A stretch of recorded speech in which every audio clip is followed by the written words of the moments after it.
guy on that team that you first comes to mind is Dortch. I mean, what do they do that manages to get him open despite teams trying to scheme against him every week? Well, they're gonna try to get him involved in the game. Obviously, they do a lot of RPOs, they do a lot of quick up tempo things, and he's a pretty good player. He's been there for the last couple of years, and he's been encouraged to kind of get a chance to play him this week. Is he someone who's going to be given a look to pretty much all those corners and all those DBs, in your defensive backfield for the most part?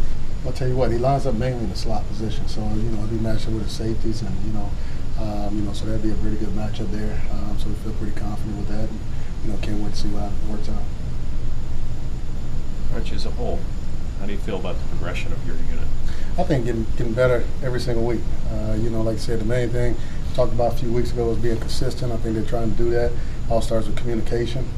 And again, they're doing a lot better job with that as well. And, those are things that we can't control, and that's what they've been trying to control. Confidence pretty high with that group? Oh, yeah. You know what I'm saying? We got to always believe in yourself, and again, it comes back to those things as far as that communication and having the ability to trust each other on the field. So, and they're doing that.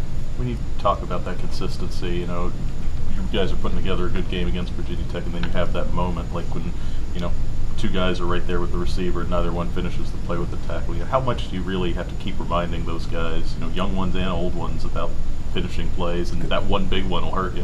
Absolutely. I mean, just like you said, always reminding them, young or old. And I think that, it's something you got to always stay on them. I don't care what age of the player is. You want to always strive for perfection. That's what your guys are trying to do every single day. It's trying to be perfect. And you got to always try to play with that mindset.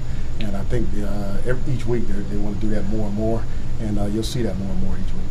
I saw in terms of plays per game week, it's one of the most up-tempo teams in the country. How are you guys preparing for that? And how much has your experience playing teams like a UCF or a Syracuse helped you?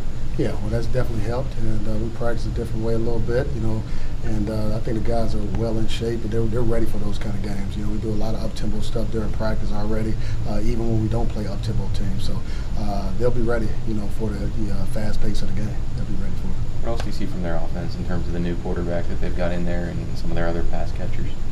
Well, I'll tell you what, all the receivers are really good as far as catching the ball. They do a good job trying to get open in space, and this new quarterback, he'll try to take shots downfield, and they feel pretty comfortable with him. You don't see too much of a lag off in regards to him being back there, being starting his first game.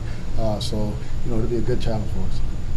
The guys are seeing a lot on social media. They probably know what's at stake Saturday. How have they been so far this week as far as staying focused? Well, when they come in here, they're focused. So they don't talk anything about any social media. These guys are trying to get better every single week, every single day. So their challenge is understanding we got a new opponent and getting locked in and prepared for them.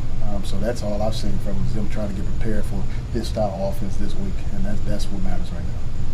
If we were to go back about 6 weeks, when you guys were 2-3 coming off the UCF loss, if we would have told you, coaches, players, that 6 weeks later you would be in this spot right now on the precipice of a Coastal Division title, would you have believed me, or what would you have said to that? Oh, you're doggone right, we believed it. We never give up.